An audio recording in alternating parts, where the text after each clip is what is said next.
I have done anything and everything when it comes to my health, but the most important thing I can say at this point in time that has changed the trajectory of my well-being and catapulted it into the stratosphere is the consumption of molecular hydrogen water. And the reason why I say that is because of the science.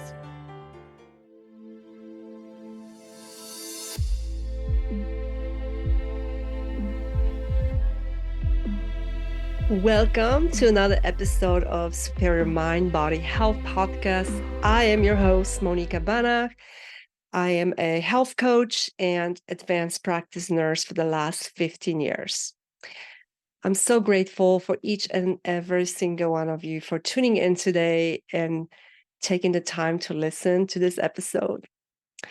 My guest today is a third-time guest on this podcast. Her name is Nuray Ozden. Nuray is from Australia. She's a practicing speech pathologist for the past 27 years, and she has suffered from autoimmune conditions in her early 20s.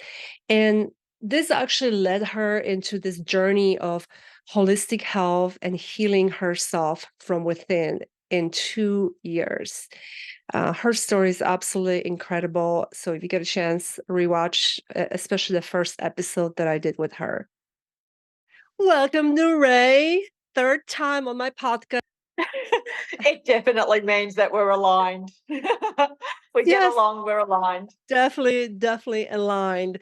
So today, Nuray and I prepared a topic for you that actually came up during our last conversation.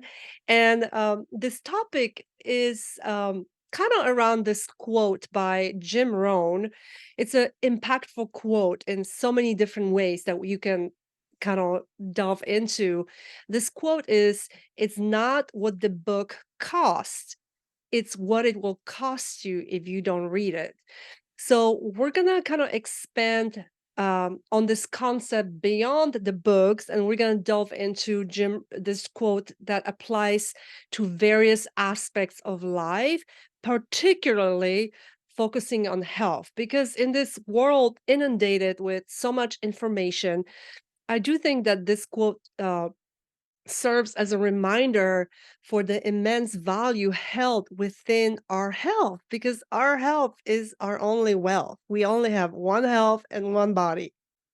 Absolutely. Yeah. Absolutely. I love that quote. And there's so much that we can talk to it. Yeah, absolutely. It's so powerful. So, Nuray and I are going to kind of break down 6 different points that we kind of thought would be like the most interesting and most powerful relating to health, mental health, time, and all that stuff. The first one that we thought would be very important is really investing in your health or your healthy habits. And sometimes when it comes to like certain foods, like organic food, we're like, oh, it's too expensive. It's easier to just eat the junk food or stuff that's processed because it's actually cheaper. But we don't think of what that effect it will do on our health, what that food actually does inside of our body. Same thing with like having a gym membership or an yoga membership. Sometimes, and I've done this before. It's like, oh, that's too expensive. But that gym membership is an invaluable investment for my health, my overall well-being, my friendships. So you have to like weigh out, what's really, is that investment now? If you don't invest in that now, what it will cost you 10, 20 years later, what it'll cost you your health. And I'm not saying you have to do a gym membership. You can like go and walk outside. I guess my other point with this is looking at this not as an expense, but as an investment.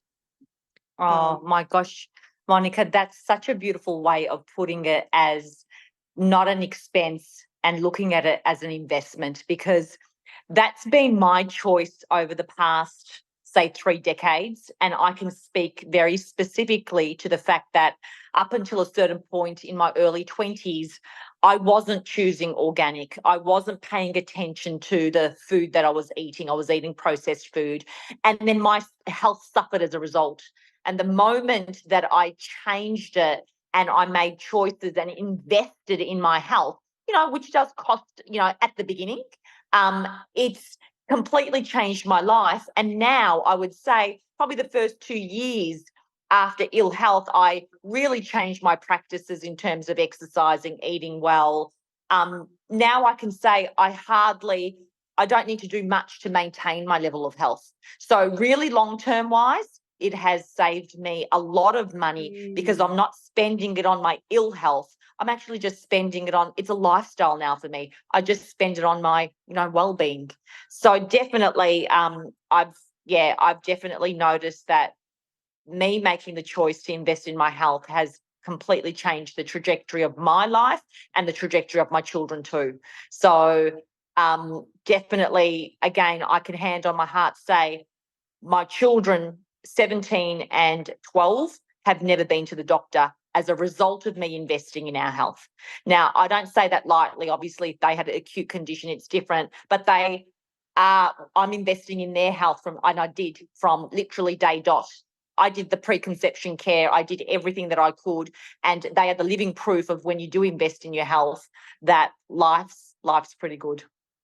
Wow, that's a great point. Actually, didn't even mention that. But yes, you will save so much more later because you're not spending that money on these prescription drugs and Yeah. pills. Yeah. Prioritizing our mental health was number two. Oh, that's a huge one. And I can specifically talk to that, Monica, because in my early 20s, when my health was really poor, I was in pain. That pain caused, or I felt depressed. I felt anxious. I felt like I didn't have a zest for life. So it really did affect my stress levels. It affected my whole willingness to want to interact with people. I want to stay on my own. We know when you don't feel good about yourself, you tend to then cut yourself or shut yourself off from the world, or when you're in pain, you're not really in a position to be lovey-dovey with people because you're just managing that pain. So for me, really mental health, it's like choosing to invest in yourself through various tools and practices has a direct impact into your mental health. So we know that through eating organic food, exercising, doing mindfulness activities, meditation, we know it changes the neurotransmitters in your body. We know that it releases those positive neurotransmitters, and that directly impacts on the way you are feeling and your mental health. So again, investing in these tools and in your health has that direct correlation to also helping you feel good as well and coping with day-to-day stresses and events in life. Absolutely. And even if that means investing in like a therapist, Yeah. I'm a believer that everybody should have some kind of therapist or a life coach because, we all carry like stuff from the past, from our childhood, like certain limiting beliefs. And sometimes it's good to have someone else to be like, okay, well, let's break this down and work through this. But yeah, all the things that you mentioned are so important. Self-care, stress management, it's huge, like meditation. If we don't keep our mental health, there's so much stigma with the whole mental health. And I don't like that at all because I think that mental health should be a priority. It's such a great point, Monica, in relation to you touching on, like you said, seeing someone for the traumas that we may have experienced or certain things that are triggering us in our lives, relationships, etc. And we don't realize that often these programs that we've adopted in the imprint period of our lives, which is often the first 7 years, we put on loop and we play them out as adults. So you may have a program that when you're stressed, you overeat. You may have a program that when you're stressed, you get aggressive and it affects your relationship. So I love the fact that investing in someone that has an insight into how they can help you release those traumas or programs is again an investment for your future and for the future of just your well-being and how you're responding and your behaviors. So I love the way you've touched on that it's not just the physical body we're working with. And like everyone says, it's a mind, body, and spirit, making sure everything's aligned. 100%. It's a whole picture. It's not just one or the The other. whole It's picture. not little points here and there. It's a No, whole picture. Yeah, great point. absolutely. All right, number 3 is time as a valuable currency. Time spent developing like healthy routines, like Yeah. creating those healthy habits, like going and walking every morning or every night for 20, 30 minutes. Yes, sometimes we feel like, oh, I don't have time. I'm busy. I'm doing this. I'm doing that. We're always doing some, but that time for yourself, again, like going for a walk or going to the gym or going to a yoga class or whatever else that you enjoy, it is an investment. When you're saying too busy, you're never too busy to invest or schedule that time for yourself. Maybe even like allocate certain time for preventative health measures, regular checkups. I can't tell you how many times I have patients that come into me and they are on 3 different blood pressure medications. And I was like, do you check your blood pressure? Do you know what your blood pressure is? Like, oh no, I never check it. I just go every 6 months. I don't have time to check it. And I'm like, you have to check it. You're on 3 different blood pressure medications. If you don't know what your blood pressure is and you only go to the doctor once every 6 months, that doctor they're not going to have the accurate actual blood pressure reading for you. So, and again, like this podcast is not about medical advice. We're not doctors. We are just sharing our personal experience, our knowledge. So we're not trying to give any medical advice here. I feel like I have to mention that. Always check with your doctor. What else do you have on this? Anything you want to add, Nuray, as far as like time? Absolutely. And Monica, this speaks to our relationship with time. So again, it goes to what story do you have with time? Do you have the story that, oh my God, I'm so busy, I don't have a minute to scratch my rear end? Or is your relationship with time, you know what? I work smart, not hard. Or so, and I always think about that 20/80 rule. We should flip that idea of I don't have time to, you know what? 20% of the time that I used to do whatever I do in the day actually yields 80% of the results. So really, you don't have to spend hours meditating or hours exercising or hours cooking a meal. I don't. All I know is that I have key practices and routines with time. For example, one of them being before I go to bed, I take that last 5 minutes before I go to bed to really get myself into a beautiful state in terms of my imagination, because I know that marinates my sleep as I sleep. So what I'm trying to say is that doesn't take out of my day. It actually is part of my bedtime routine, but I'm conscious of what I'm thinking of before I close my eyes and go to sleep. So little things like that you can embed within your routine. And I'm a therapist as well. And I always say to my patients, I'm not here to give you homework or make you do something. I'm here to highlight what you can already do in your routine. I just want you to have a level of mindfulness when you're doing it. I love that. Absolutely. Number 4 is education on the topic of health and wellness. So health and wellness, that's a huge topic in terms of, we know, both Monica and I are in the health systems in our countries. And my personal point of view is that we in Australia have a sick care system, not a system that promotes well-being. Same here in US. Yeah, Same here. yeah. Yeah. So for us, that you go to the doctor, you go to the hospital, and the first thing they will do is looking at managing symptoms and giving you medication for that.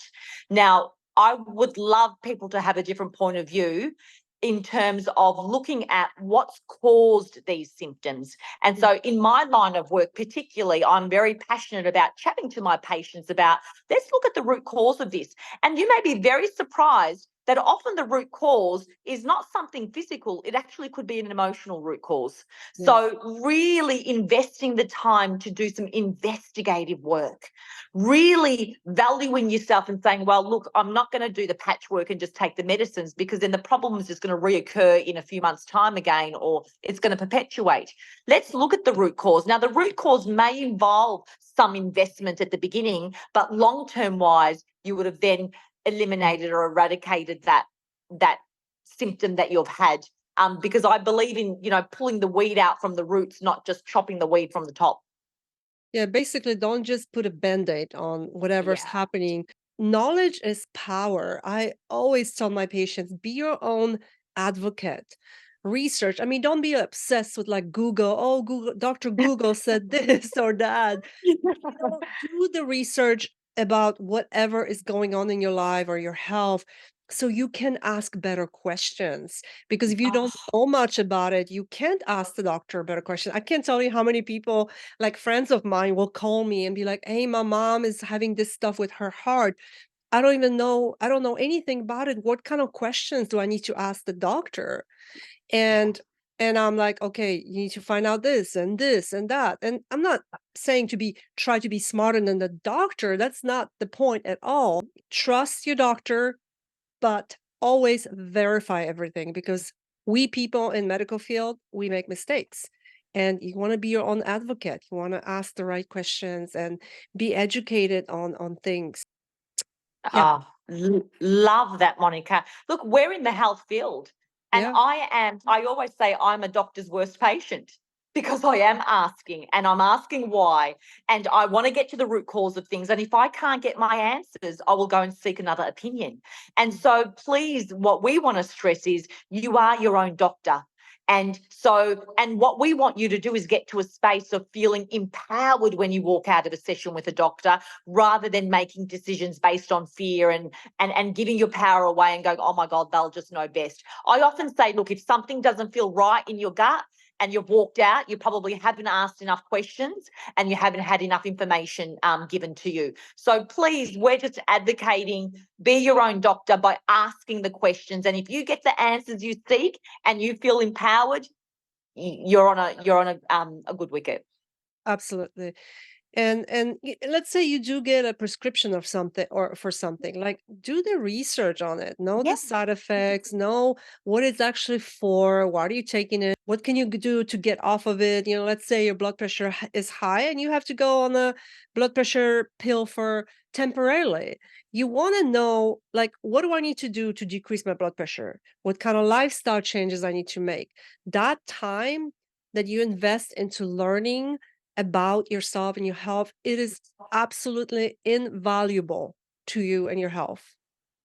And I think, Monica, the other point we can say, because we've obviously been in this field for decades, is Mhm. there is always an alternative solution to just taking the drugs to treat the symptoms. So when you do look at the root cause, there will be lifestyle changes that you could possibly make. There will be other strategies you can use to help alleviate those symptoms. And I'm living proof. As a speech pathologist, I get a lot of people coming to me with, aspiration pneumonia, or, children coming with gunk in their ears, ear, nose, and throat issues, and they're prescribed antibiotics. Now, from my perspective, I'm not saying no to antibiotics as an immediate, help with the symptoms. Yes, but then are you going to be relying on that for the rest of your life? No. What is the root cause of this mucus production? So I Mhm. always chat to people about practices that help with reducing the mucus production and the cause of it in the first place. And the results are near to miraculous. But it's not that I'm a genius. It's just that I've looked outside the box and I've asked and inquired about different questions. So please, Absolutely. what we're saying is that, being dependent on medication for the rest of your life doesn't have to be a story that you have. It can be maybe chatting, asking the right questions and chatting to Mhm. someone about, look, I've already taken the medication and things haven't changed. Is there anything else that I can do? And again, initially it might involve an investment to look into it, but long term, one, you'll be off the medication, and two, you'll just gradually find that you're not getting the symptoms anymore. Absolutely. 100%. Yeah. Great points. And I mean, this is the topic we could be discussing for like hours because there's so much in it. Like There's there's so so much. yeah. And I see it all the time in my own practice and around my own patients. And, whenever I can, I do spend my time educating them in a kind, loving way. So it's not judgmental. I don't ever want to judge a patient. Like if I have a patient that smokes and before surgery they're not supposed to smoke in the morning. And I say, no, that's okay. I'm not here to judge you. Yeah. But, because I can't even imagine how difficult it is to quit smoking because it's so addicting. But, when you're ready to quit because you have to be ready on your own, it will be the best decision you will ever make in your life. And that's all I say. I don't tell them, "Oh my gosh, you should not have smoked this morning," or like I want to approach it with so much love because I can imagine being addicted to something so strong like nicotine. Like it's or drugs or whatever else, I can't imagine. So I'm always approaching my patients with kindness, not judgment, because when you judge, you can't love people. And when you judge, people will not resonate with your energy and everything else. Oh, Uh, Monica, and that's why we align because I so hear you. And we are not here to say, you're not doing this, but we're here to plant a seed in the beautiful, the patients that we come across or our loved ones that come across, us in our circles. We plant the seeds. And all I know is that's our duty of care as humans is to plant the seeds to increase someone's awareness, but absolutely being an allowance of when they may be able to do it or look at it or etc. But I definitely agree with you from my perspective too, is I always educate, I plant the seeds, but I hold them in the space they're at. And I would exactly, it goes against judging them. We know how that feels when someone tells you that you're not doing something right or you're not doing something effectively. It doesn't really get you off on the right foot. So really we're here lovingly just trying to inspire and empower everyone to ask questions, to do that inquiry, and yeah, just follow your knowing and your gut. It will never lead you astray. 100%. And another topic that just popped in my head is whoever you are watching or listening to this, either watching on my YouTube or my podcast, you are already investing in yourself. So I want to give you a high Yeah. five and thank you for taking the Yes. time to listen to us because we are putting in our time. We want to invest and share our value. We don't do this because whatever some fame or something. We truly Nuray is taking her time out of her busy life and in between work to share this information with me because we want to bring value and share this because I think it's life changing. Right, number 5, it's this is one of my favorites, my second favorite. My Yeah. first favorite is 6. So you have to wait for 6. I think that's yours as well, right? Yeah. So my number 5, my second favorite, and a very, very important point is investing in quality sleep, not quantity, not how much you sleep, because you could be sleeping 10 hours a day or a night and not get quality of sleep. And I didn't used to have a good quality of sleep. I would toss and turn, wake up several times during the night, especially when I would like drink alcohol back in the days. And it absolutely affected my quality of sleep.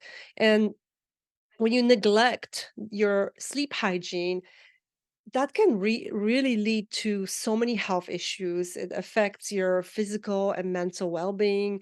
And, like when you have a sleepless night, for instance, like when you wake up and you're tired, you're less likely to eat healthy. You just want junk food because you don't feel well. Your cortisol is probably high.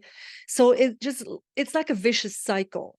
Um, and there's multiple different ways to get your quality sleep improve. There's certain things that like I do. I try to not use electronics before bedtime at least couple hours. I dim my lights. I meditate. Sometimes I journal. I take a hot Epsom salt bath. I really, really consciously try to prepare myself to have a good sleep. I don't know if you have any sleep routines that you use. Absolutely, Monica. Everything that you've mentioned too, like I'm very conscious of eliminating all technology at least half an hour before, because we know the blue light and also the EMFs from technology can impact on our brain waves and our ability to fall into, a deep sleep. Also too, I'm mindful of, what we'll do is if we need to relax a little bit more, I'll often make a hot chocolate. We know that, cacao has magnesium in it. So sometimes my kids don't even know I'm doing it for this reason, but I'll make a hot chocolate for ourselves and we'll have that before we go to bed. Usually, having a practice of, like you said, having a shower and relaxing, whatever activity you want to do that will help relax you. I think at least half an hour before is going to be quite conducive. And again, the other point I made about what you have in your mind. So please don't take any, negative thoughts or if you're carrying these hurt emotions that, you've had an argument with someone and it's unresolved. I always have a rule in our house that, okay, we've had a conflict, let's sort it out before we go to bed so we don't take it to bed. So little things like that of being mindful that, when your head does hit the pillow, that you're like, wow, I'm ready to have a peaceful sleep. Again, we're all human. Some days that might be a little bit tricky, especially you've had some curveballs thrown your way. But if you do get into, I'm going to consciously try to help have a quality sleep, it makes the world a difference to how you wake up as well. You wake up on the right side of the bed as opposed to the wrong side of the bed. And I've witnessed that day in, day out with my kids and also with myself. Absolutely. What about people that deal with like insomnia? Like, I mean, because that's also a lot of underlying causes. Insomnia, what are your thoughts on that? Any tips for people that are dealing with insomnia? Yeah. And look, insomnia, a lot of it has to do with a lot of people are in their minds. So I have a lot of patients saying, oh my gosh, I had a really awful sleep last night. And I'm like, okay, what's happened during the week? Is there anything that's been a stress? Oh, yeah, I'm doing my tax returns and that's been doing my head in. So again, insomnia can be linked to, what are the stresses going on in your life?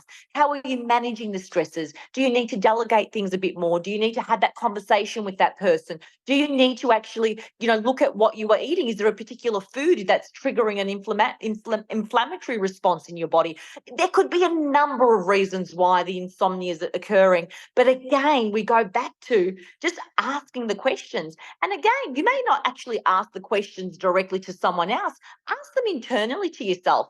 And again, you might actually get an idea or something that will help answer that question. Yeah, absolutely. And also I know some people might have like PTSD or things that Yes. cause them to have like nightmares and not sleep. That's where maybe investing in like a good coach or someone that specializes in that. Don't just simply just only take pills and think it's going to get better, because Yeah. those pills are not going to really help the deep issue there. When you have true insomnia, there's a deeper issue going on. You have to dig into it to figure out what it is and how. It might take a while, it might take a year or Yeah. however long to improve your sleep, but it's worth it. What's a year to the rest of your lifetime? And when you are sacrificing your sleep, your health, your heart health, there's studies that show that if you don't sleep well, you are at higher risk for heart disease and other Absolutely. comorbidities, cancer, and all kinds of stuff. I don't know the exact percentages of the studies because I didn't look it up before this podcast. And I love the fact that you said, Monica, is to really look at, when you do look at the root cause, there can be an emotional, like you said, or a stress that's causing the root cause. And that takes time to dive into it. We're onions.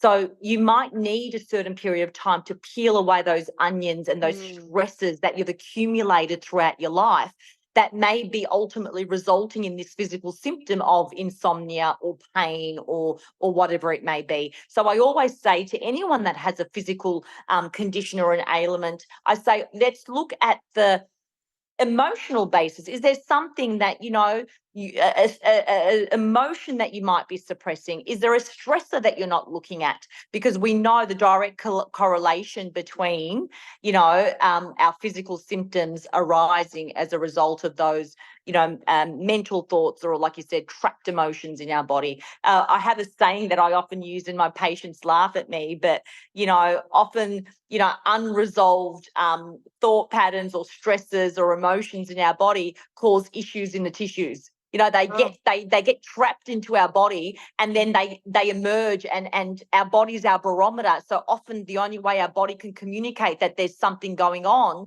is through a physical symptom. So our physical symptoms, I always say, are the end line of the is the last carriage of the train, saying that, all right, you've got to this point, now we're really letting you know there's something going on that you need to look at. But ultimately, underlying that physical symptom, there's always a root cause in terms of a thought pattern or an emotion that's been trapped out. That needs to underlyingly be, addressed. For me, when I think about if something physical is going on, I can always pinpoint it through my inquiry and the questions that I ask, that there's something that I am having, an unmet need of mine, that that's causing it. Absolutely. I 100% agree. Great points. Okay, so number 6, right? Our favorite, and that this is how we met, is through water. And so number 6 in it is investing in good quality water. And why is that, Nuray? Why should we invest in good quality water? Now, this is my topic. This is my life. So when it comes to water, I'm like the biggest geek ever, obviously, because it's been a huge element in my life with my healing journey from my autoimmune condition, but also in my line of work as a speech pathologist. Vocal hygiene is extremely important, and hydration is one tool to help with vocal hygiene. So for me, investing in your water and the quality of water that you have, I cannot underestimate what it will do to your health. So perfect example for me is, I've always researched, I've always been on clean water, I can say. So I want to really, really highlight here that, and I'm sure this is the case in America, is that with our tap water, there are a lot of contaminants and toxic products in the tap water. Obviously, the sterilisation process, and they've got to make it, drinkable. But what it ultimately does is, it's still, tap water is not the best for our body. It can make you quite ill. And I won't even get into how many contaminants involves, but there is like at least over 200 that, we could, list off. So I've always known from a very early, like decades ago, intuitively, to get clean water. So I search for spring water or filtered water. So that's definitely been a choice I've made and invested in my health for the last 3 decades. But recently now, even more, as I've actually asked questions about my own health, is that I've even refined that even more to looking at the type of water you're drinking, because all water ain't the same. and the reason why it is because it has different hydrating qualities. So we can talk about it, until the cows come home, and maybe we do have one very specific, podcast just about water and the different types and why it's important to look at these different properties of water.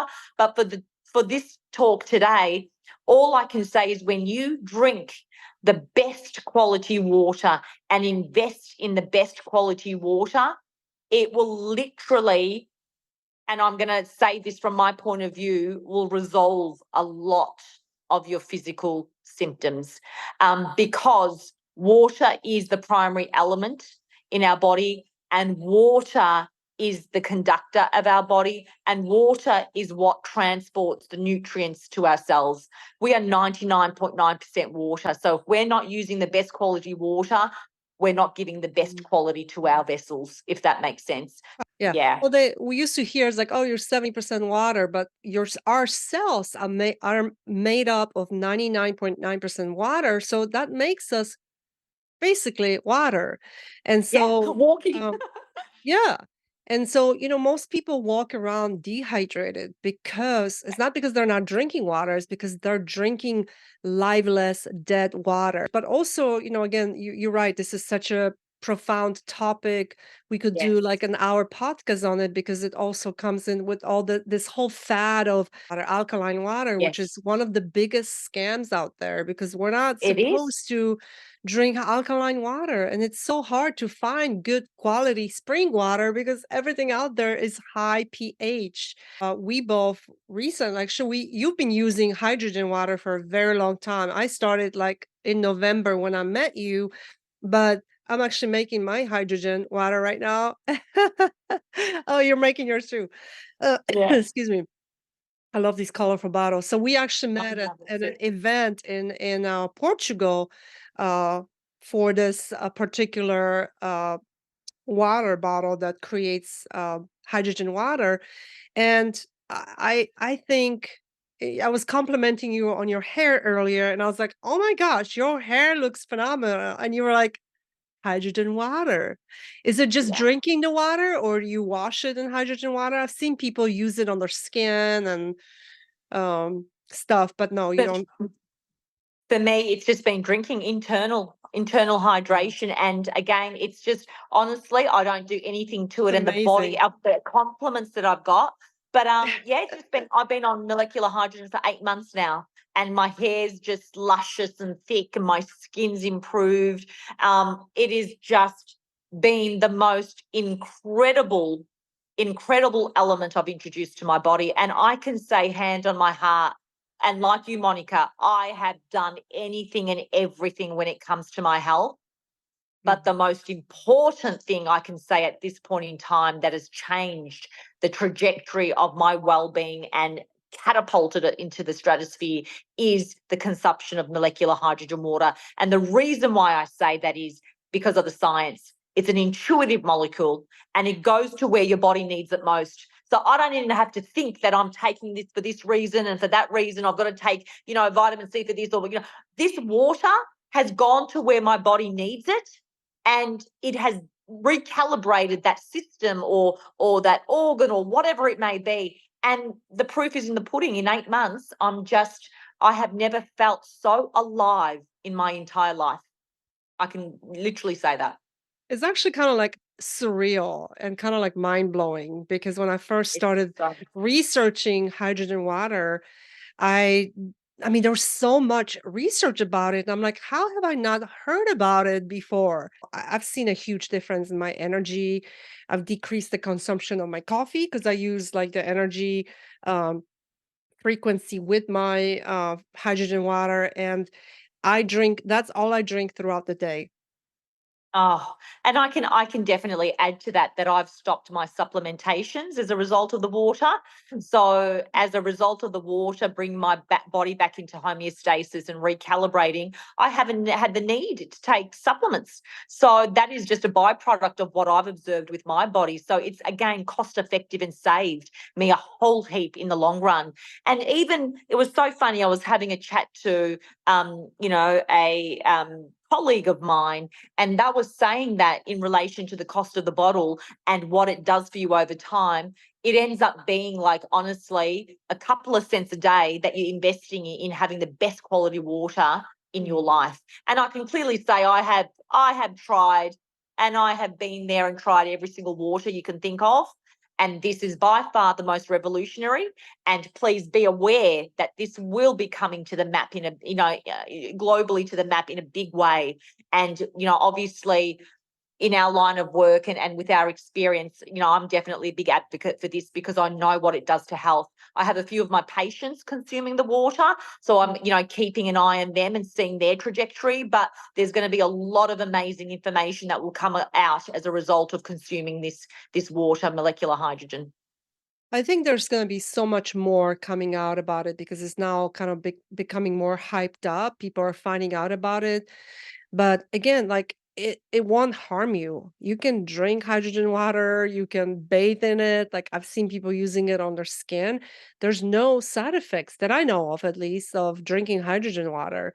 So I think we're going to be seeing so much more stuff come up. And like going back to that quote that we mentioned at the beginning, it's It's investing. What will it cost you if you don't invest in this quality type of water, whether it's spring water or live water or hydrogen water or, all of it. Spring water with hydrogen in it, creating hydrogen. That's what I do most of the times whenever I can.